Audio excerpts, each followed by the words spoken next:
Hockey 605. We're visiting with South Dakota Amateur Hockey Association referee-in-chief, Doug Sorensen. Did I get that right? Yes. And you're a level 3 referee, correct? Yep, that's correct. So tell me a little bit about the different levels for referees in hockey. Starting out, a level 1 referee is going to be usually younger, but we do have some adults that start in as level 1. Generally, level 1 by our state playing rules is allowed to referee peewee and squirt games and kind of learn your craft, start getting familiar with the games. A level 2 referee is coming back after a year or more of experience. We allow them to do bantam games and below. And then a level 3 referee, which is more complex in the testing process, but they're allowed to do any games we have here in the state of South Dakota. Wow. Now, is there another level when it comes to, say, NCAA and collegiate hockey? NCAA and collegiate are a different program than USA Hockey, but there is level 4 officials, which if you go to a junior type game or junior program, you'll see level 4 officials working in those. And that's a even more in-depth camp and testing process to qualify to work those games. But there are possibilities to go beyond the level 3. Yeah, there sure are. With all the junior hockey in South Dakota right now, we have had several officials that have been invited to the combines for the NAHL or the USHL and had some exposure to that, and usually it's the younger guys because they're trying to identify guys that want to become professional officials and go from there. So it's exciting. I usually fuss about it a little bit that, oh gosh, I hope I don't lose that guy. But I like to see them get the chance to develop and mature and go as far as they can. Well, and people probably don't realize that you can make a living out of being a referee in sports. Yes, that's very true, and the opportunities also just through USA Hockey involve the juniors, but also working at district and national tournament levels if you get to that level 3 and level 4, and the opportunities are there. Wow. So if someone's been skating and playing hockey and they're interested in getting involved and helping pay for their hockey addiction through refereeing, where do they start at, Doug? First step is every fall we teach a series of seminars. Every referee has to attend an 8-hour seminar every year. They have to recertify? Yes, yep. Even the referee-in-chief takes the level 3 test every year. The level 1 seminar, I do a basic seminar for level 1s and beginner level 2s. It's an 8-hour seminar, includes a 2-hour ice session. For the level 2s, there is a closed book exam that they have to pass at that point. Once they've worked through that process and gotten some experience, the level 3 seminar is also a full-day seminar with a 50-question open book test that gets, or a closed book test, which gets a little more complex and is more challenging, but it's going to be an interesting year. I just attended the winter meetings with USA Hockey down in Orlando back in January, and we are going to see some sweeping changes in the certification process for officials. The 8-hour seminar, there's going to be 8 hours of training, but part of it is going to be more of an age-specific module system like what the coaching education program has been doing, and you'll do some of your training at home. And another requirement is that all officials will have to take safe sport training through the USOC, the Olympic Committee, that they've sponsored hockey-specific training for us. Oh wow! So these are all good changes, but it's going to require more commitment on the part of people. I think the time commitment is going to be pretty much the same, but it's a modernization that we've needed. We're teaching the same basic seminar with a few tweaks and updates and adjustments for rule changes that we were teaching 15 and 20 years ago. Well, and it's time. Every once in a while, you got to revamp things, correct? Yeah, and there's so much more technology available now. 15 years ago, when I taught my first seminar, I was teaching off an overhead through transparencies, and things have changed a bit since then. There are going to be kids watch this that have no idea what an overhead or a transparency is. That's correct. The old style PowerPoint, we'll call it. Yes, yeah, indeed.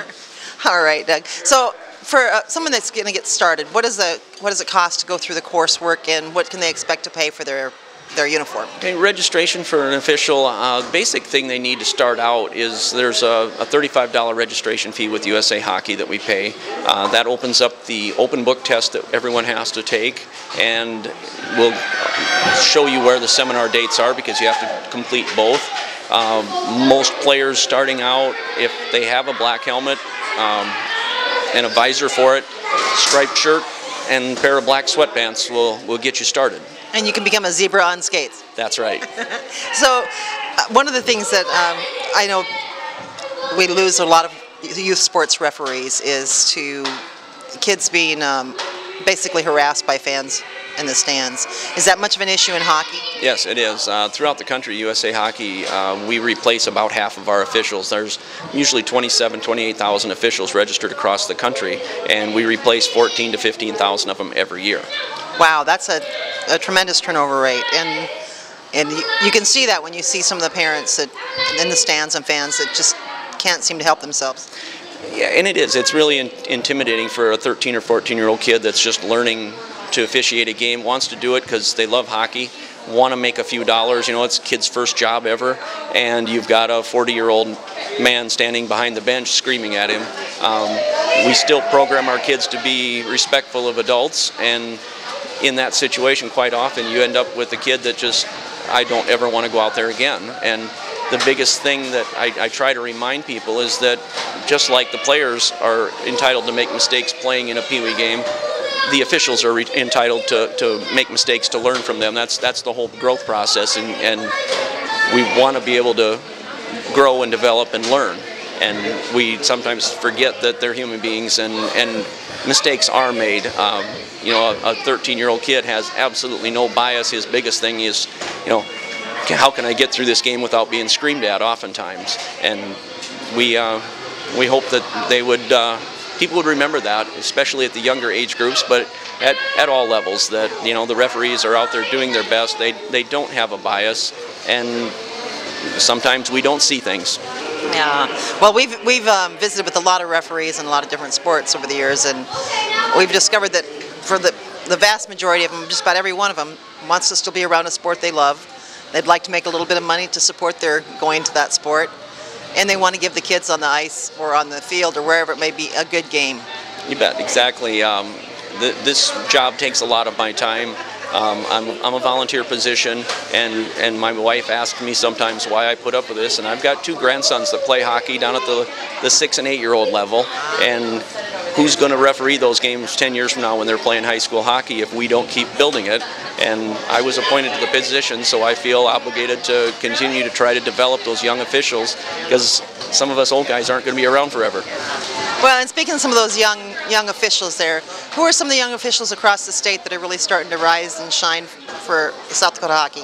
I've got a handful of young guys that I think really have a lot of potential. I've got Riley Bullington, Trevor Preston, Jake Samp is another young one that's still in high school that's a level 3 official already and working to develop his skills.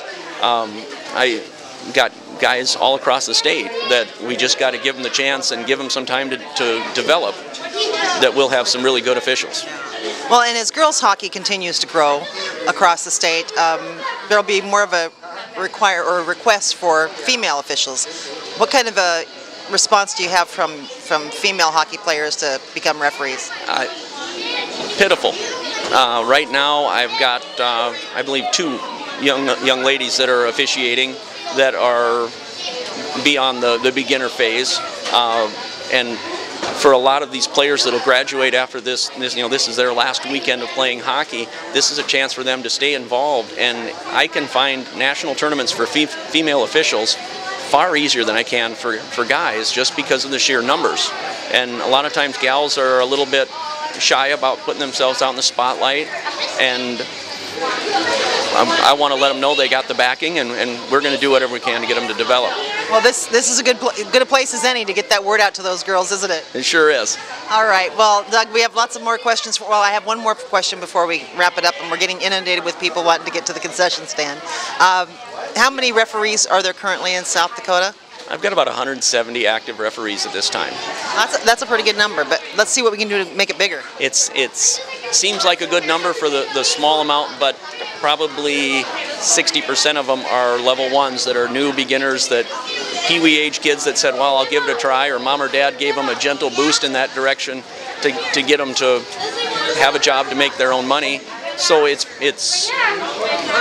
difficult for those kids to ref all through school, and we do lose a lot of them. Like I said, my biggest problem is my experienced senior guys that I lose. You know, that their families are getting older, they're more involved with their kids' sports, or they're just getting old and can't go up and down the ice like we used to do.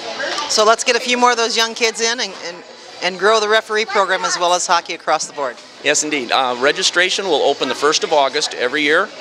Go to usahockey.com, register as an official, and then for seminar sites or more information, go to SDAHA.org, and there's a referee page there that's my webpage.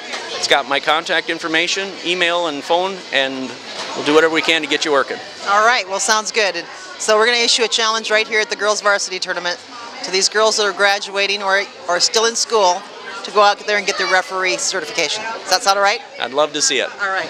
Thanks a lot, Doug, for visiting with us at Hockey 605. I hope you'll keep in touch with us. Okay, thanks for having me.